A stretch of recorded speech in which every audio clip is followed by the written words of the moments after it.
Good afternoon, and thank you to the Bucks County Drug and Alcohol Commission for inviting me to take part in the Anger Happens series to recognize and calm anger in your body. I am especially thankful to all of you who are joining us today, and I would like to share with you a book that is titled How to Calm My Angry. And this book is for school-age children to help them understand feelings of anger and how to calm those feelings. At the end of the book, I will share some resources as well. Let me just stop that. So everybody gets angry. Anger is an emotional and a physical response. Emotions change the way we hold our body, the expressions on our face, and how we respond to people or things. So we want to talk about what is your angry like? And sometimes when we feel anger, we feel only a little bit of anger, and sometimes we feel a lot of anger.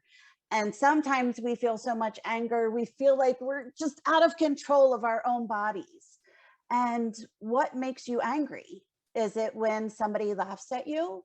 Or when people won't play with you? Do you get angry when somebody takes your things, plays with your toys, or talks too loud? Or do you get angry when somebody doesn't do what you want, or when somebody doesn't listen to you? Like, got the Hulk there. Do we feel like sometimes we turn into the Incredible Hulk?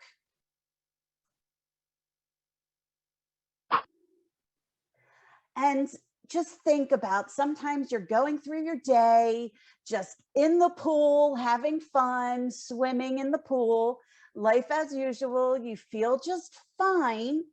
And then you notice something. There's a feeling or a little sensation in the back of your mind, and then something happens. And it could be something you see, it could be something that somebody does, or it could just be a thought that's in your head. And suddenly you're so angry, you just want to scream, and you hit the anger iceberg. The anger iceberg is something that we use to remind ourselves to look underneath the surface and to try to understand why we feel angry. Anger is normal. It's okay to feel angry. You can feel angry in your mind and in your body. And when you feel anger in your body, your blood pumps and you feel like superpower, and you feel like just all this adrenaline, and your muscles start to tense, and your brain starts thinking, what am I going to do? And we're going to talk more about that. But anger can also be good. Sometimes feeling anger can give us the energy to do things we've been putting off. Maybe like being angry with a friend or a parent can help us do something that we've been putting off doing, like homework or cleaning your room. You can use that anger, that adrenaline, to fuel getting your chores done, putting your toys away. But when anger is too much, it can be dangerous. Over time, if you have a lot of anger, if your angry is so strong, you can hurt people physically and you can hurt people mentally. So when you're angry, we want to look at, okay, what is causing that anger? And let's look and see what some of these angry animals that we're going to talk about. Is your angry? What does your angry look like? Is your angry a lion?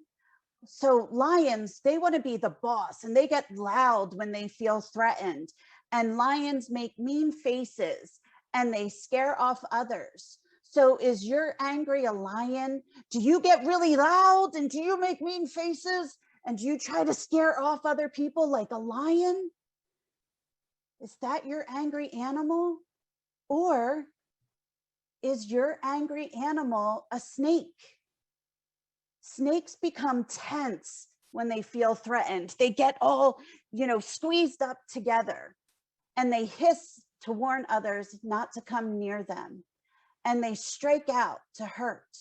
So when is your angry animal someone who gets really kind of squishy inside and you feel really tight and you feel really closed? Yeah, you're roaring. Is that you're a lion? Is your angry animal, or is it a snake? Do you tell others? Do you yell at others and say, get away from me, I don't want to talk to you? Or do you tell people, I don't like you, don't talk to me right now? Is your angry animal a snake, where you just get really tense and then you strike right out? Or is your angry animal an alligator? Alligators clench their jaws and their muscles when they're angry. They go really tight. They snap at others. They get frustrated. They sometimes can appear like they're calm, but they hold it in so much until they burst, and that's when they snap. Is your angry animal an alligator? Do you hold on to it? Do you feel angry so much that you don't know what to do but to snap, and you get so tensed up that you snap until you burst? Or is your angry an ostrich? Ostriches hide their heads in the sand. They act on fear. They avoid people. So is your angry animal an ostrich, where you hide? You don't want to deal with it. You don't want to be part of feeling angry. So you want to ignore it because you're scared, and you don't want to be around people because you feel scared because of your angry animal. Is your angry animal a rhinoceros? Rhinoceroses intimidate others. A rhinoceros may get into physical fights. Rhinoceros threaten others, and they also like to be alone. Is your angry a rhinoceros, where you feel that you have to, you get physical with people, your body just, has all this energy and you don't know what to do, so you tell people to get away, or I'm going to do something to you? So think about those angry animals.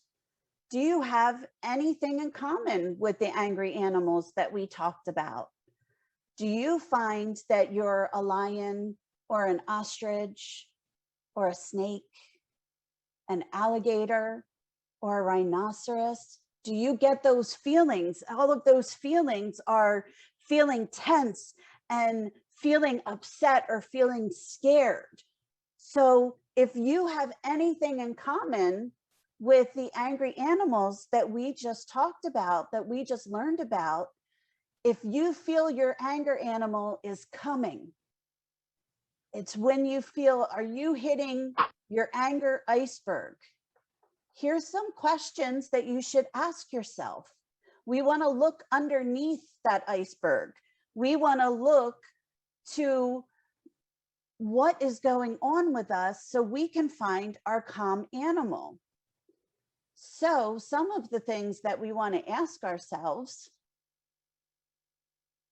we're going to go back to that page, is what made you angry in the first place? And what does your angry look like? And when your angry animal came out, what did people around you do? Did they run away from you because they were scared?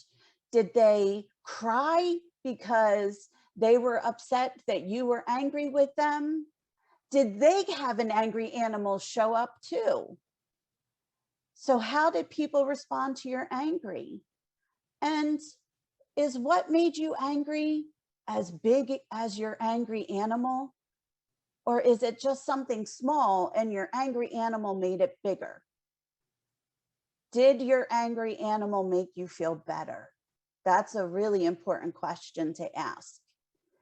And if you say no, if your angry animal didn't make you feel better, if your angry animal scared people away so that they didn't want to play with you anymore, then we need to learn how to calm your angry. It's very important for us to find that. So let's find your calm animal. Let's see what we can find out about a calm animal. So as you saw, a giraffe is a calm animal. A giraffe shares with others. A giraffe helps others calm down. Giraffes are open to other people's ideas. And giraffes stand tall. Giraffes are proud. They want to help people. They want to be part of a group with people. They want to make friends. And monkeys, is your calm animal a monkey? Monkeys are positive leaders. They are great problem solvers. They give compliments to others and they accept others' differences. And if you look at that, if you look at those green words on the screen here, these are all very positive words. And that's what your calm animal has in common with all of our calm animals. It's positive. We want to help people. We work together to try to calm. And let's see what other calm animals that we can look at and see who our calm animal is.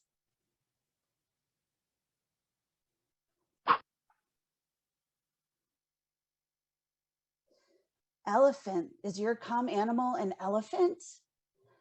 Elephants forgive each other. Elephants let small issues go. Elephants get along with one another, and elephants avoid conflict. So it's looking at forgiveness and letting go and harmony and not letting your angry animal come out, to talk and to communicate and understand with one another. Is your angry animal an owl? Owls are respectful. They're wise. They see others people's point of view. They adapt to their environment. And that means that they're okay with something changing. That instead of getting angry or frustrated when something happens that you weren't expecting, or that you couldn't go out to the pool just when you want to go out to the pool, it's okay, because we're going to respect other people, we're going to understand, and we're going to show our calm animal. And then dolphins. Dolphin, is your calm animal a dolphin? Dolphins accept responsibility for their actions. They look at everyone as equal. They're competitive, but they're good sports. And dolphins are very social. So being a good sport means that even if you're playing with someone and they don't do what you want to do, your angry animal isn't going to come out. Swim like a dolphin. Dolphins along with friends so they can play together and be together and have fun. And that's what we want our dolphins to do. Bring that calm animal out. So what are some things that you can do to find your calm animal and to calm your angry, to get your angry animal to just go back to the zoo or go back to the jungle? And some of the things that you can do is read a book, listen to music, breathe. We're gonna learn about that. Do yoga, hug your animals, whether they're real animals or stuffed animals. Laugh. Laughing is the best. Smiling, laughing, hugging somebody when you can, singing a song, playing puzzles, playing games, blowing bubbles, climbing, swimming, jumping, knitting, building, all of those things, playing with toys, take a nap. All of these things are ways that you can calm your angry, because it's really important to look beneath that surface, underneath your anger iceberg, to find out what was causing you to feel that way. And what can you do to stop feeling that way? And here's some suggestions right here in this book. There's another resource that's going to be available on the BCADC, BCDAC.org website. My apologies. There's an anger catcher game that you can play with. So for some people, they know them as cootie catchers, and it's the things that you do when you use your fingers and you can select things. You can pick a number, pick a color, and then it's going to tell you, it's going to give you an activity to calm your anger and to really just kind of have a fun way and find some things. So I want to thank you for having me. I hope your calm animals are your constant companions.